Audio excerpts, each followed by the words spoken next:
فضيلة الشيخ دكتور أبي ياسر عبد الحزام الحكيمي MSI الذي قد أخلص نيته بأن يقوم بين لديكم بهذه الليلة بتوصيته ونصائحه، وإن شاء الله هذه التوصية تنفعنا المنافع والفوائد الكثيرة لمستقبلكم يا طلابنا ويا أبناؤنا وبناتنا. أيها الإخوة والأخوات، أنا لا أستطيع بالحقيقة أن أتكلم بحضوركم بهذا المعهد ما شاء الله بشدة الفرح والسرور. جلستم أمام طلاب طبعا تسر الناظرين ما شاء الله، ولذلك أنا أطلب منكم العفو من صدوركم الخالصة بأن تشجع هذه الأبناء والبنات طلاب والطالبات ليجتهدوا بتعلم لغتكم، أي اللغة العربية ولغة القرآن ولغة النبي صلى الله عليه وسلم. Anak-anakku sekalian, ini duduk di tengah-tengah kita. Beliau ini bukan sembarang orang. Jangan dilihat usia dan umur. Beliau ini datang dari kota Yaman, Hadramaut, yang mana Yaman ini dikenal dengan kota para wali dan para anbiya banyak di Yaman. Bahkan salah satu nama surga itu Jannatu Aden.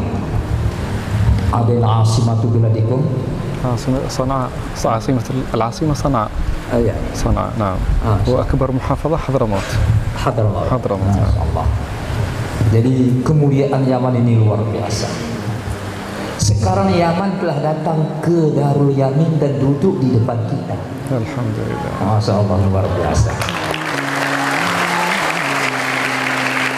Takbir, takbir, Allahu Akbar, takbir, Allahu Akbar, takbir.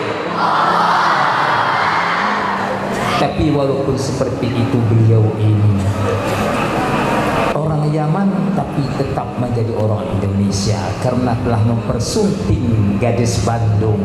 Masya Allah. Inilah nikmatnya ukhuwah di dalam Islam. Betul. Tidak melihat suku dan bangsa, tetapi di mata Allah, inna akramakum indallahi atqakum. صدقت Masya Allah, luar biasa. Beberapa hari sebelum kedatangan beliau ini sebenarnya kita juga akan didatangi tamu dari Arab Saudi, Mamlakatul Arabiyyah Saudiyah wa Abu Dhabi, dari Uni Emirat Arab dan dari Yordan. Tapi kita belum punya rezeki. Insya Allah di bulan April di tahun 2024 beliau itu, para masyayikh itu akan mendatangi kita. Tetapi inilah kelebihan Syekh Dr. Yasin, bisa mengalahkan tamu-tamu yang lain walaupun dari negara Arab yang begitu banyak. Ini luar biasa. Jadi oleh karena itu, wahai anak-anakku, wa idza ulqiya lakum Dr. Syekh APT Yasin wastami'u lahu wa ansitu la'allakum turhamun. Insyaallah apabila nanti beliau ini memberikan tausiah, dengarkan baik-baik, bukan hanya sekedar dengar, tapi dengarkan baik-baik dan diam dan hayati. Semoga malaikat Allah turun di majelis ini pada malam ini. Amin.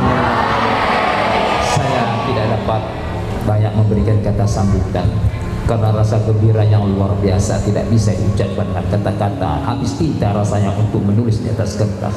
Maka oleh karena itu mic ini saya kasihkan fi fadilatikum Syekh Syekhuna an takuni tawsiyati haula'i talabah, asa an takuna hadhihi tawsiyah nafi'ah wa mufidah lahum insyaallah.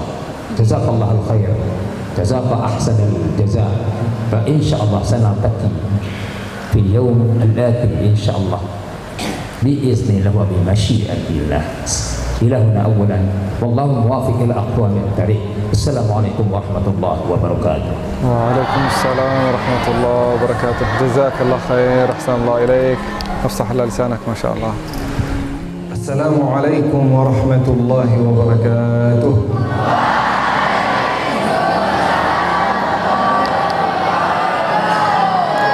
الحمد لله رب العالمين، الحمد لله وصلاة وسلاما على عباده الذين اصطفى. يا ربنا لك الحمد كما ينبغي لجلال وجهك وعظيم سلطانك، لك الحمد حتى ترضى ولك الحمد إذا رضيت ولك الحمد بعد الرضا. Alhamdulillah wa syukurillah yang telah mengumpulkan kita di ma'had yang penuh berkah ini bersama guru-guru yang mulia. Mudah-mudahan sebagaimana kita berkumpul hari ini, insya Allah kita terkumpul di dalam surga Allah Subhanahu wa Ta'ala. Amin ya rabbal alamin. Yang sama-sama kita hormati Tuan Guru Buya Mukhlisin Rizki. Mudah-mudahan insya Allah beliau selalu sihat wal afiat, supaya insya Allah memberikan ilmu yang terbaik yang diberikan dari Allah Subhanahu wa Ta'ala kepada kita semua. Saya hari ini bertemu sama beliau dari sebuah anugerah, supaya dapat barakah, dapat ilmu, belajar dari seorang yang insya Allah waliyum min awliyaillah.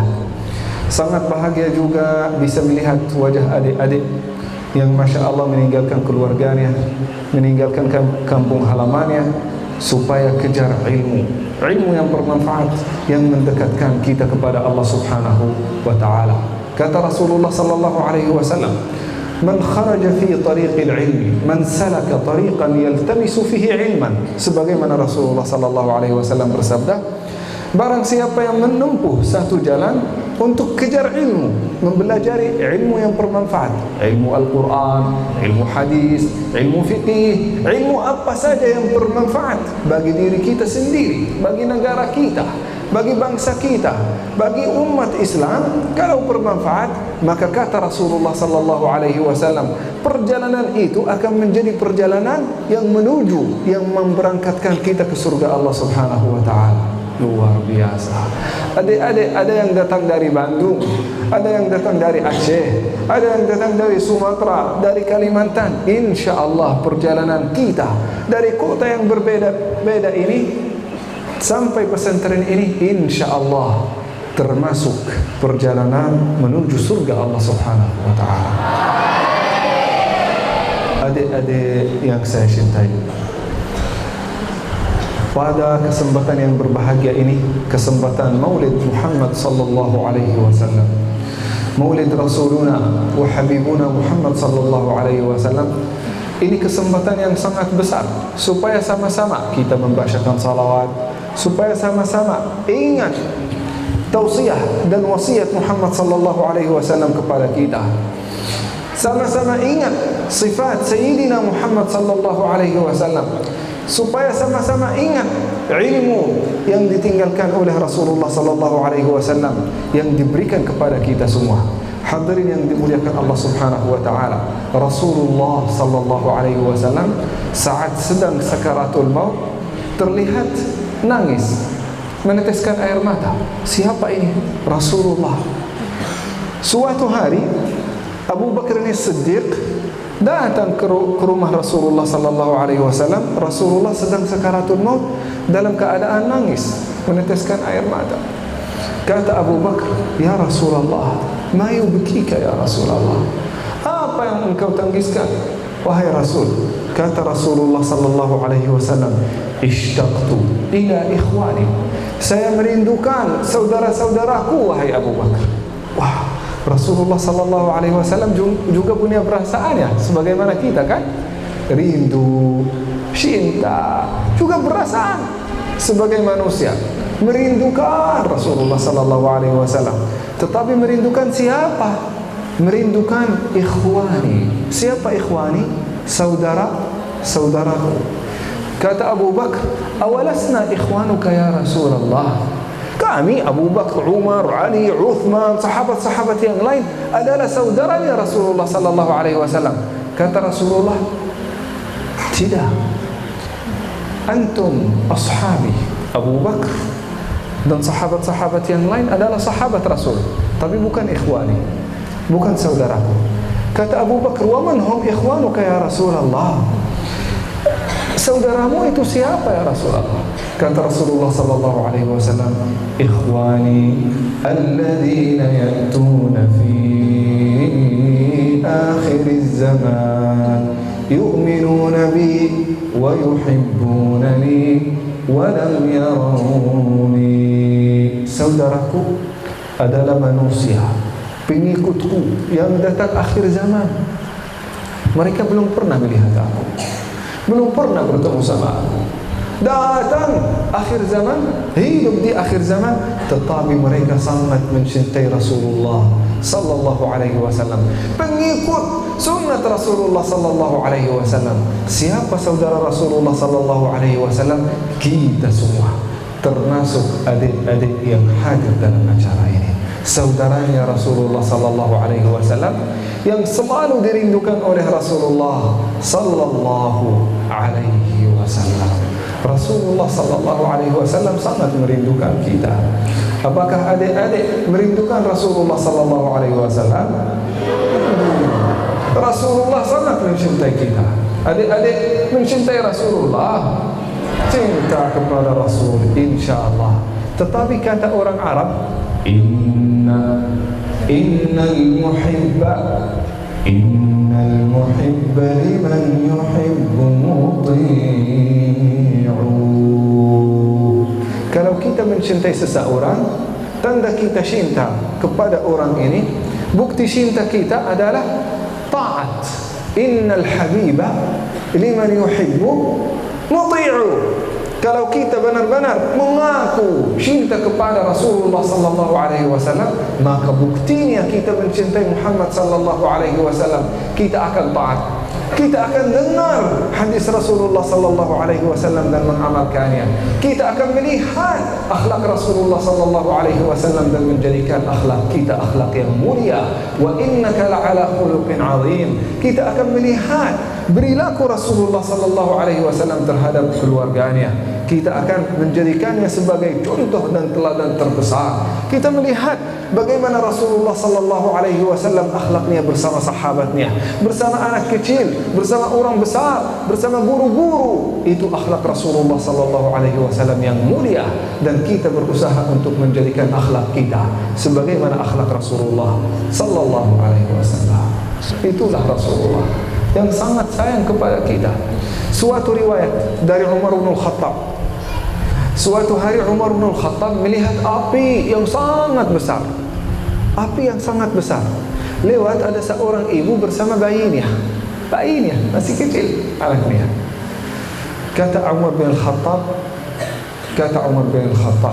kepada sahabat-sahabat dan teman-teman beliau berkata, coba bayangkan kalau anak dan bayi dari ibu ini dilemparkan ke dalam api ini, perasaan ibu seperti apa?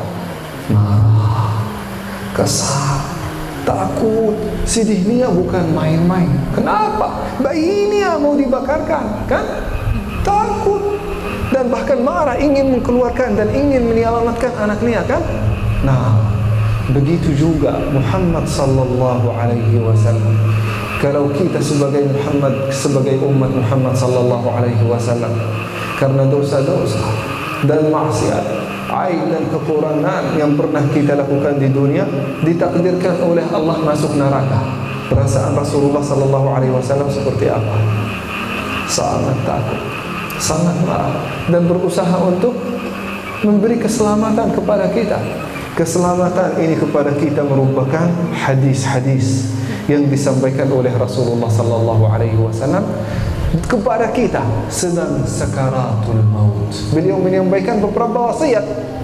Wasiat ini dan wasiat yang paling pertama, wasiat ini diriwayatkan di dalam Sahih Muslim.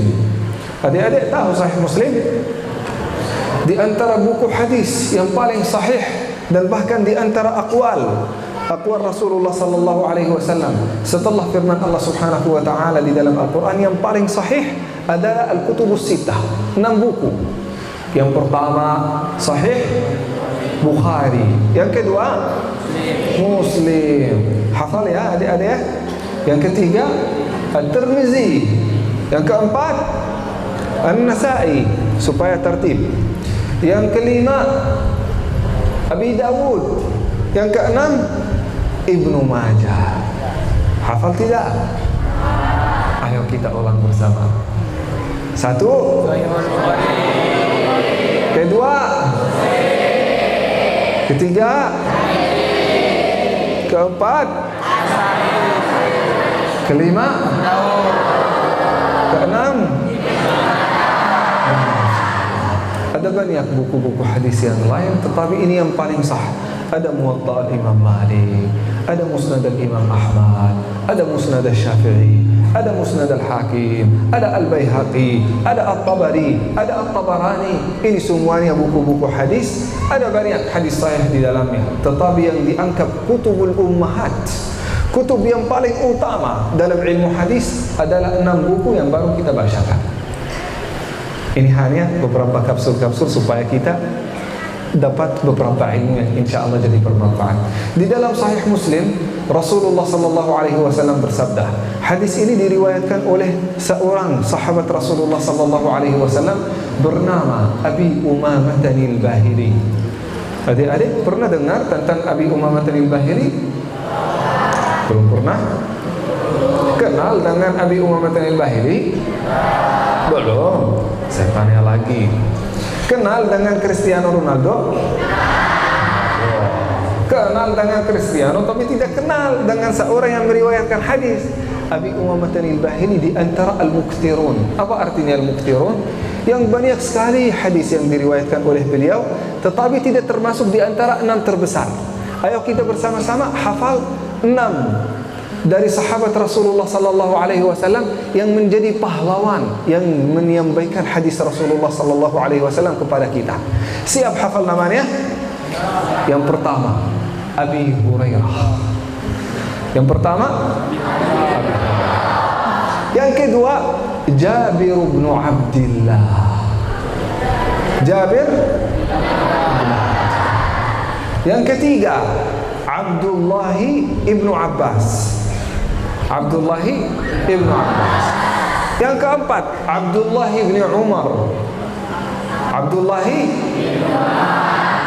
Sudah hafal sampai sini? Sudah. Yang kelima, Aisyah radhiyallahu anha, istri Rasulullah. Aisyah radhiyallahu anha yang kelima. Yang keenam, Abi Sa'id Al-Khudri. Ini 6 yang terbesar, yang paling banyak menyampaikan hadis Rasulullah sallallahu alaihi wasallam kepada kita. Coba bayangkan kalau tidak ada 6 ini, hampir 9 atau 80% di antara Sahih Al-Bukhari itu hampir tidak ada. Karena 80% diriwayatkan oleh 6 orang ini. Luar biasa. Ayo kita ulang namanya lagi.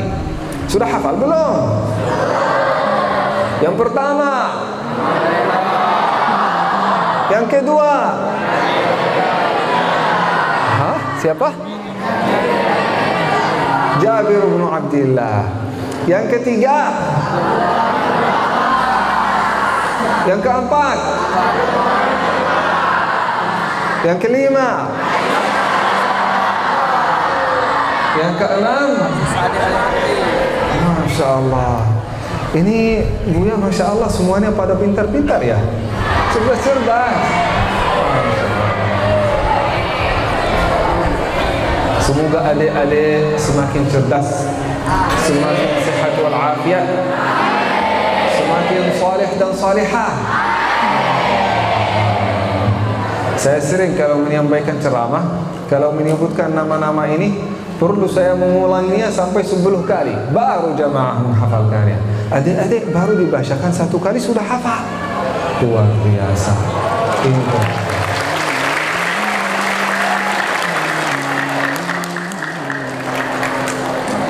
Itu wasiat Rasulullah sallallahu alaihi wasallam kepada kita. Wasiatnya diriwayatkan oleh Abi Umamah Al-Bahili. Beliau berkata, Rasulullah sallallahu alaihi wasallam sedang sakaratul maut menyampaikan hadis ini. Saya yakin adik-adik sudah hafal hadisnya. Kata Rasulullah sallallahu alaihi wasallam dalam keadaan sakaratul maut yang sangat susah. Tahu enggak adik-adik? kesusahan Rasulullah sallallahu alaihi wasallam dan kondisi beliau itu luar biasa saat itu. Sampai suatu hari dijenguk. Ada Abdurrahman bin Auf datang menjenguk Rasulullah sallallahu alaihi wasallam, silaturahim. Beliau mengukur dan meletak tangannya di kepala Rasulullah sallallahu alaihi wasallam untuk mengukur panasnya Rasulullah sallallahu alaihi wasallam saat itu. Baru meletak tangannya di kepala Rasulullah sallallahu alaihi wasallam, beliau berkata, sangat panas. Sangat panas. Ya Rasulullah, inna hummataka sakhinatun jiddan. Engkau demam ya Rasulullah. Yang demammu itu luar biasa. Panasnya luar biasa. Kata Rasulullah sallallahu alaihi wasallam, inna ma'ashirul anbiya, inna ma'ashirul anbiya nu'akum kawa'akatikum marratain. Kami para nabi, kalau sakit, kalau ada cobaan dan ujian kita 2 kali lipat dibandingkan dengan manusia yang biasa. Adik-adik pernah merasa sedih? Pernah? Rasulullah pernah sedih 2 kali lipat. Pernah kita merasa sakit? Rasulullah sallallahu alaihi wasallam rasa sakitnya jauh di atas kita. Pernah disakiti oleh orang lain? Rasulullah sallallahu alaihi wasallam pernah disakiti, pernah dipukul, pernah diganggu oleh orang lain jauh lebih di atas kita. Luar biasa. Tetapi Rasulullah sallallahu alaihi wasallam sebagaimana kesalihan beliau luar biasa, kesabaran beliau juga luar biasa. Sabar itu bisa mengalahkan semua ujian dan cobaan dari arah manapun. Ada ujian dan cobaan bertubi-tubi di atas kepala kita, tetapi kita menghadapinya dengan iman dan sabar kepada Allah Subhanahu wa taala. Sabar pun berubah menjadi kebahagiaan yang turun dari Allah Subhanahu wa taala. Kata Rasulullah sallallahu alaihi wasallam, ajaban li amri mu'min, kullu amrihi lahu khair, kullu amrihi lahu khair. Kondisi seorang beriman itu sangat takjub. Siapa beriman? Siapa orang beriman? Kita, adik-adik yang hadir hari ini, orang beriman. Kenapa semua kondisinya menjadi baik? In asabathu dharra sabar. Kalau ada cobaan dan ujian turun kepada kita, kita menghadapinya dengan senjata terbaik. Senjata itu sabar. Sabar. Terserah Allah lah. Mau dijadikan sakit, terserah, tidak apa-apa. Mau dijadikan sehat, alhamdulillah. Mau dijadikan kaya, alhamdulillah. Tetapi kalau mau dijadikan miskin, fakir juga alhamdulillah. Terserah Allah. Allah Subhanahu wa ta'ala yang menciptakan, dan terserah Allah. Mau kondisi saya dibawa kemana, saya taat kepada Allah Subhanahu wa ta'ala, dan pilihan Allah Subhanahu wa ta'ala bagi kita itu yang terbaik. Bingung syaitan itu jadi bingung. Saya masuk ke orang ini dan mengganggu dia, menggoda dia dari taat kepada Allah Subhanahu wa ta'ala dengan apa? Selama kita punya sabar, syaitan itu akan selalu bingung. In asabatu dharra sabar, wa in asabatu ni'matun syakar. Kalau ada nikmat dari Allah Subhanahu wa ta'ala, syukur kepada Allah Subhanahu wa ta'ala. Bersyukur, tidak merasa sombong, tidak merasa terlalu bahagia. Bersyukur kepada Allah Subhanahu wa ta'ala karena semua nikmat-nikmat itu sumbernya dari Allah Subhanahu wa ta'ala. Kan? Itu Rasulullah sedang sakaratul maut. Sakitnya luar biasa. Panasnya itu bukan main-main. Sampai Abdurrahman bin Auf tidak kuat nahan panasnya Rasulullah sallallahu alaihi wasallam, apalagi Rasulullah sendiri yang sakit. Luar biasa. Sampai adik-adik bisa bayangkan ya, Rasulullah kalau mau ke masjid, rumah Rasulullah itu di mana? Di Ar-Raudhatus Syarifah. Tahu Ar-Raudhah? Ada yang pernah ke Al-Haramul Makki, ke Masjidun Nabawi? Mungkin adik-adik pernah ke Al-Masjidun Nabawi melihat ada Ar-Rawdah Syarifah. Disitulah rumah Rasulullah sallallahu alaihi wasallam. Jarak antara Ar-Rawdah ke masjid itu hanya beberapa detik jalan kaki. Dekat kan? Tapi saking sakitnya Rasulullah sallallahu alaihi wasallam tidak mampu jalan. Sudah saking lemah kakinya udah nggak bisa berjalan. Oleh karena itu beliau bergantung pada dua orang. Kita hafal namanya, siap ya? Yang pertama Ali ibn Abi Thalib, sepupunya Rasulullah sallallahu alaihi wasallam. Yang kedua Bilal bin Rabah. Jadi ada dua orang. Ini yang selalu membantu Rasulullah saat beliau sakaratul maut. Yang pertama siapa? Yang kedua luar biasa. Rasulullah sampai ke masjid sakaratul maut dan juga sakitnya luar biasa, kondisinya sangat susah, tidak pernah melupakan kita. Beliau memberikan wasiat saat itu. Wasiat ini dilukiskan di dalam Sahih Muslim. Kata Rasulullah sallallahu alaihi wasallam di hadis yang diriwayatkan oleh Abi Umamah al-Bahili, Rasulullah sallallahu alaihi wasallam bersabda, Iqra'u hadzal Qur'an, Iqra'u hadzal Qur'an, fawalladhi nafsu Muhammadin biyadihi ليأتين هذا القرآن يوم القيامة شفيعا لأصحابه. Kata Rasulullah sallallahu alaihi wasallam, bacalah Quran ini. Jangan sekali-kali ada suatu hari yang lewat tanpa kita membacakan Al-Quran. Jangan sekali-kali suatu hari lewat tanpa kita menghafalkannya, tanpa kita mempelajarinya. Alhamdulillah, saya yakin di dalam pesantren ini setiap hari adik-adik mempelajari Al-Quran. Tetapi adik-adik, apa kabar kalau kita sedang libur, kalau kita pulang ke kampung halaman, apakah kita tetap membacakan Al-Quran? Apakah kita tetap menghafalkannya? Apakah kita tetap mempelajarinya? Itu wasiat Rasulullah sallallahu alaihi wasallam kepada kita. Kita bisa membuktikan keikhlasan kita kepada Allah Subhanahu wa taala saat mempelajari Al-Quran, saat kita di kampung halaman. Kalau di sini dipaksa, kalau di sini ada guru yang nanya kepada kita, kalau di sini ada kiai yang selalu menasihati kita. Tetapi kalau kita sedang sendirian, apakah kita tetap bersama Al-Quran atau tidak? Ini yang menentukan kondisi kita di sisi Allah Subhanahu wa taala. Kata Rasulullah sallallahu alaihi wasallam, "Iqra'u hadzal Qur'an, fawalladhi nafsu Muhammadin biyadihi la ya'tiyanna yawmal qiyamati syafi'an li ashabihi." Karena sesungguhnya Quran ini akan datang hari kiamat sebagai pemberi syafaat, pertolongan, bantuan kepada setiap orang di antara kita. Apa artinya syafaat, adik-adik? Syafaat. Adik-adik tahu apa artinya syafaat? Ada tafsirnya di dalam surat Al-Fajr. Pernah hafal surat Al-Fajr? Mau kita membacakannya bareng? Mau enggak? Ayo. Bismillahirrahmanirrahim. Wal fajr.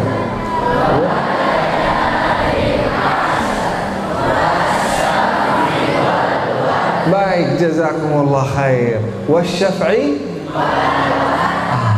Di sini asy-syafa' sama dengan syafaat. Syafa' dalam bahasa Arab artinya 2, 4, 6, 8. Jadi kalau 1 disyafa'kan artinya diduakan, dijadikan 2. Jadikan apa? Digenapkan. Betul. Jadi kalau ada seseorang lagi sendirian, digenapkan dengan pasangannya. Adik-adik, kapan akan digenapkan? Kapan? Insya-Allah, kalau Allah mentakdirkan. Adik-adik yang saya cintai, witr ini asy-syafa' 2, 4, 6. Kalau witr 1, kan salat witir kan? Menurut mazhab Imam Syafi'i boleh 1 rakaat. Meskipun mazhab-mazhab yang lain berkata minimumnya 3 rakaat. 1, 3, 5, 7. Itu namanya witir dalam bahasa Arab. Nah, jadi salat witir itu boleh kita melakukannya 2 rakaat? Tidak. 4 rakaat? Tidak juga. Kan namanya witir. 1, 3, 5. Itu salat witir. Nah, jadi adik-adik yang dimuliakan Allah Subhanahu wa taala, setiap orang di antara kita akan dibangkitkan sendirian hari kiamat. Sebagaimana kita lahir. Saat kita lahir, apakah kita lahir bersama baju kita? Bersama rumah berbetis dan mobil mewah kita? Sendirian, tidak memiliki apa-apa. Begitu juga kita akan dibangkitkan di sisi Allah Subhanahu wa taala. Allah Subhanahu wa taala menggambarkan itu dalam surat Al-An'am. Adik-adik sudah hafal surat Al-An'am? Kata Allah Subhanahu wa taala, وَلَقَدْ جِئْتُمُونَا فُرَادًا وَلَقَدْ جِئْتُمُونَا فُرَادًا فُرَادًا كَمَا خَلَقْنَاكُمْ أَوَّلَ مَرَّةٍ. Artinya apa? وَلَقَدْ جِئْتُمُونَا فُرَادًا. Hari ini kalian akan mendatangi kami, mendatangi Allah Subhanahu wa taala furada. Apa artinya furada? Sendirian. Sendirian. Kama khalaqnakum awwala marrah. Kok sendirian hari kiamat? Mana ibu kita? Mana bapak, suami istri kita, adik kakak kita? Kata Allah Subhanahu wa taala, يوم يفر المرء من أخيه وأمه وأبيه وصاحبته وبنيه لكل امرئ منهم يومئذ شأن يغنيه. Ibu akan melarikan diri dari anaknya. Kenapa? Ingin menyelamatkan dirinya dulu. Kalau sudah selamat baru akan memikirkan anaknya. Bapak, suami, istri, adik, kakak, setiap orang nafsi. Diriku. Yang penting aku selamat dari api neraka. Yang di sana siksanya sebedih-bedihnya. Bahkan keluarga kita. Kama khalaqnakum awwala marrah. Coba bayangkan adik-adik, kalau kita di satu tempat yang sangat seram, yang sangat susah, apalagi mungkin matahari akan mendekatkan sampai menjadi dekat dari kepala kita. Panasnya luar biasa, kesusahannya luar biasa, kesulitannya, pikirannya itu luar biasa. Kita mencari seseorang membantu, tidak ada yang mau bantu. Setiap orang ingin menyelamatkan dirinya sendiri, sebagaimana kita juga tidak mau bantu orang lain. Kecuali ahlul Quran. Kata Rasulullah, syafi'an li ashabi. Apa artinya syafi'an li ashabi? Kita furada, kita sendirian, digenapkan dengan Al-Quran, ditemani oleh Al-Quran. Supaya apa ditemani oleh Al-Quran? Kita pindah ke hadis yang berikutnya di dalam Sahih At-Tirmizi. Kata Rasulullah sallallahu alaihi wasallam, yub'atu kullu imri'in minna. Setiap orang di antara kita akan dibangkitkan hari kiamat sendirian, kecuali ahlul Quran. Ahlul Quran itu siapa?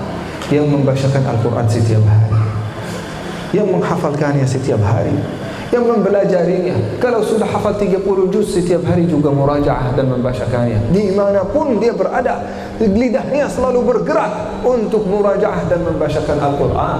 Luar biasa. Orang ini baru dianggap sebagai sahib, sebagai kawan Al-Quran. Kalau kita sudah menjadi kawan Al-Quran, gampang saja kita bisa evaluasi diri kita. Kita dianggap sahib Al-Quran atau tidak.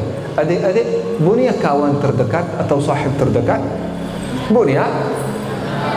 Hah? Adik-adik bunia? Enggak. Coba bayangkan, sahabat terdekat kita kadang-kadang setiap hari bertemu sama dia. Setiap hari kita ngobrol, setiap hari kita sharing, Setiap hari kita saling menasihati. Kalau beliau enggak dekat, kita berusaha untuk menghubungi, kan? Nah, ini tandanya ini sahabat sangat kita cintai dan sangat dekat dari kita. Begitu juga Al-Quran. Sebagaimana sahabat kita selalu menyambung silaturahim dengan Al-Quran setiap hari. Kalau kita lagi sedih, curhat sama teman kita, kan? Nah, kadang-kadang kita curhat meskipun masalahnya masih ada, tetapi pas kita curhat kepada teman-teman kita merasa lega, tenang. Benar kan? Benar. Begitu juga kita kalau lagi sedih, lagi ada masalah, lagi ada stres sedikit, kita membacakan Al-Quran sambil menangis dan meneteskan air mata, dan juga syurhat kepada Allah Subhanahu wa Ta'ala saat kita membacakan Al-Quran. Kalau kita sudah seperti itu, kita insya Allah sahabat Al-Quran. Kita diberi kebahagiaan, harta, propertis, amanah baru, jabatan. Kita tidak jauh dari Al-Quran. Tetap kita bersama Al-Quran. Jangan merasa sombong, karena ini semuanya karena berkah Allah Subhanahu wa Ta'ala dan taufiknya. Kita membacakan Al-Quran sambil kita mengucapkan Alhamdulillahirabbil alamin. Kalau kita sudah melakukan itu, baru kita dianggap sebagai sahabat Al-Quran. Hari kiamat kita akan dibangkitkan bersama Al-Quran, sebagaimana Rasulullah sallallahu alaihi wasallam menyebutkan di dalam Sahih Tirmizi. Kata Rasulullah sallallahu alaihi wasallam, hari kiamat Al-Quran akan mendoakan sahibnya. Jadi Al-Quran akan menemani kita dalam bentuk manusia, lalu akan berdoa kepada Allah Subhanahu wa Ta'ala. Ya Allah, sahabat aku ini sebagai manusia wajar pernah melakukan dosa dan maksiat. Adik-adik pernah melakukan dosa dan maksiat. Ditemani oleh Al-Quran hari kiamat, Quran akan berdoa, ya Allah, sahabat aku ini diampuni dosanya. Baru Quran doa, Allah Subhanahu wa Ta'ala akan membersihkan kita dari setiap dosa dan maksiat yang pernah kita lakukan. Luar biasa. Kalau kita sudah dibersihkan dari dosa dan maksiat, berarti otomatis kita masuk surga, kan? Karena sudah enggak ada dosa dan maksiat. Adik-adik butuh dibersihkan dari dosa dan maksiat? Adik-adik, ada yang di antara kita yang maksum, yang tidak pernah melakukan dosa? Tidak. Termasuk saya sendiri. Setiap orang di antara kita pernah melakukan dosa dan maksiat. Saya tanya lagi, adik-adik, berapa banyak dosanya? Banyak, ya? Kalau laki-laki aja yang jawab, ya. Adik-adik yang laki-laki, udah berapa banyak dosa kira-kira? 10 lebih? 100? Adik-adik laki-laki banyak dosanya, ya. 1000? Oh, lebih juga? 1.000.000? Masa 1.000.000? Nggak pernah hitung Pak Ustadz sampai 1.000.000, apalagi dosa-dosa kita itu sudah terlupakan. Dosa yang kita lakukan saat kita di pesantren, saat kita di dalam rumah kita. Berapa kali kita menyakiti perasaan orang tua? Berapa kali kita tidak taat kepada guru? Berapa kali kita tidak mengikuti sunnat Rasulullah sallallahu alaihi wasallam? Berapa kali kita membuli, menzalimi sahabat kita?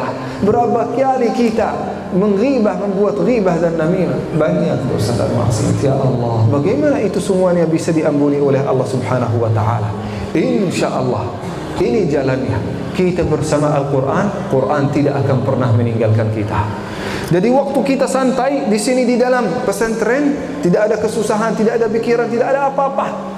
Al-Quran, kita selalu menjaga Al-Quran. Di waktu santai, Al-Quran akan selalu ingat sama kita saat kita susah hari kiamat. Luar biasa. Dan ini termasuk sahabat yang paling setia dan keluarga yang paling dekat, yaitu Al-Quran. Setiap orang akan melarikan dirinya dari kita, tetapi Al-Quran akan selalu setia membela kita di sisi Allah Subhanahu wa Ta'ala. Akan mendoa, ya Allah, ampunilah dosa sahabat aku ini. Lalu Allah Subhanahu wa Ta'ala akan mengampuni seluruh dosa kita. Al-Quran tidak akan merasa puas, belum. Doa lagi, ya Allah, berikanlah kemuliaan kepada sahabat aku ini dan kepada orang tuanya. Lalu di dalam hadis yang sahih, sahabat Al-Quran akan diberi hullatul waqar. Hullatul waqar, mungkin kiai yang mungkin yang paling tahu dalam hal ini. Hullatul waqar adalah pakaian kemuliaan. pakaian orang yang paling mulia di sisi Allah Subhanahu wa taala akan diberikan kepada adik-adik yang menghafal 30 juz dari Al-Qur'an. Bukan hanya ini, dipanggil orang tuanya. Bisa jadi orang tua pernah melakukan dosa dan maksiat, perlu dibersihkan di dalam api neraka, tetapi Allah Subhanahu wa taala tidak akan membiarkan itu. Memberi keselamatan dan ampunan kepada orang tua kita, dipanggil orang tua. Buat apa? Diberi ampunan dan keselamatan dari api neraka, dan ini yang paling penting, setelah itu akan diberi mahkota yang sinarnya bahkan lebih terang daripada matahari. Luar biasa kan? Kadang-kadang kalau kita siang hari, kita mematikan lampu ini. Kenapa? Lampunya kalah cahayanya dengan matahari kan? Kalah. Kadang-kadang kalau kita juga buka HP kita siang hari, kita nggak bisa melihat. Kenapa? Kalah cahayanya dengan matahari. Matahari hari kiamat akan kalah dengan cahaya mahkota yang diberikan kepada orang tua kita. Berarti orang tua kita itu sering yang pakai mahkota itu siapa di dunia? Raja kan? Dan orang yang paling mulia, orang nomor 1 di dalam negaranya. Begitu juga di akhirat. Orang yang menjadi orang yang paling mulia dan nomor 1 di sisi Allah Subhanahu wa taala adalah orang tua Ahlul Quran. Masya Allah. Adik-adik sayang kepada ibu enggak? Sayang kepada bapak enggak? Ingin membahagiakan mereka di dunia dan akhirat atau tidak? Ingin membuat mereka bahagia di dunia dan akhirat atau tidak? Ingin mengkaruniai kepada mereka mahkota yang sinarnya lebih terang daripada matahari atau tidak? Ingin masuk surga bersama mereka atau tidak? Kata Allah Subhanahu wa taala, udkhulul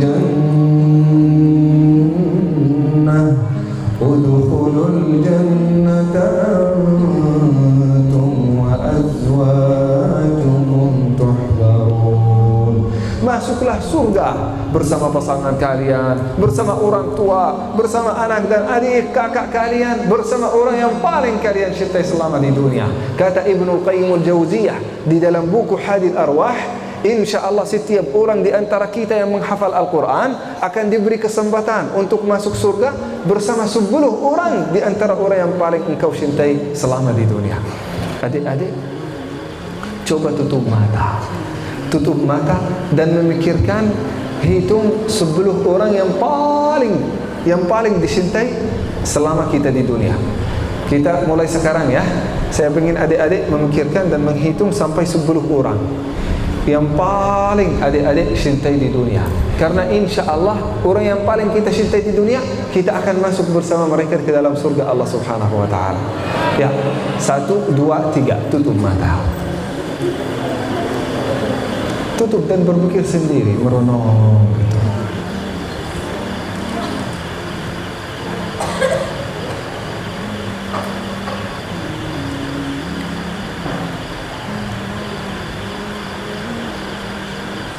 Hanya 10 orang, bukan 100 orang ya.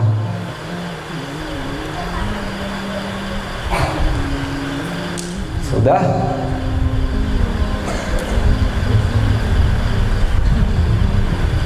Satu, 2, 3, 4, 5, 6, 7, 8, 9, 10. Buka mata.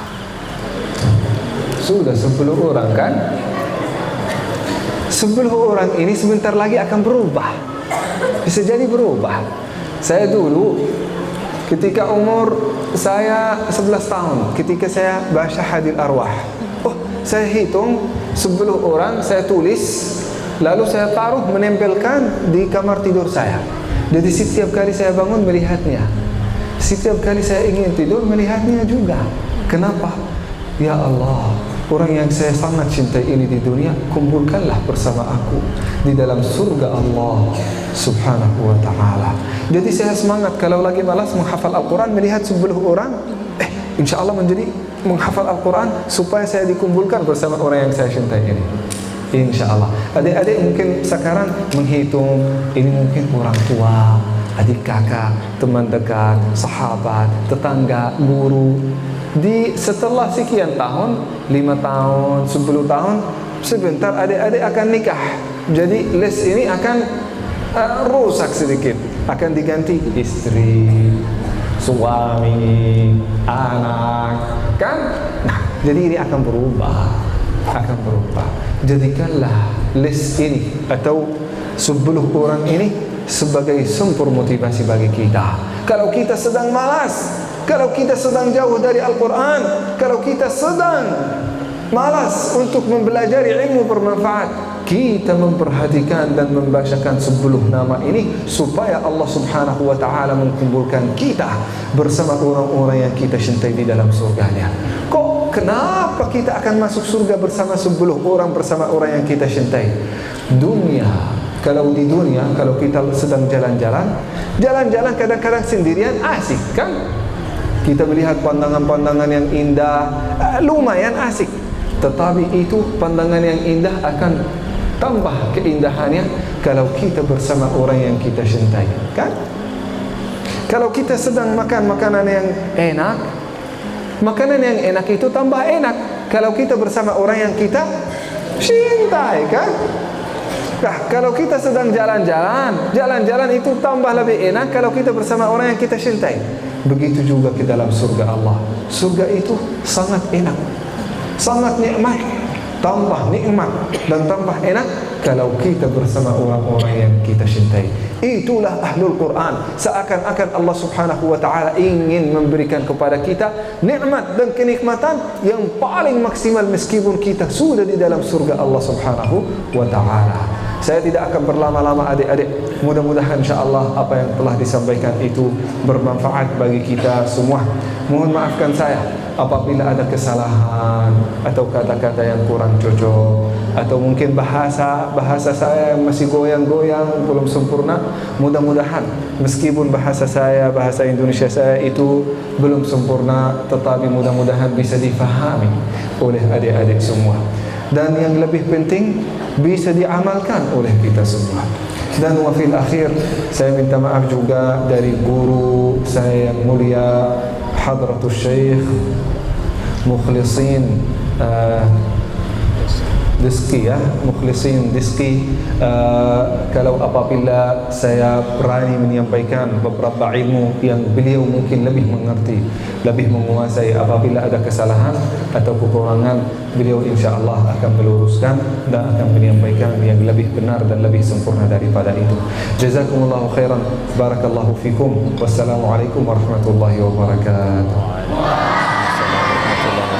Jazakallah khair.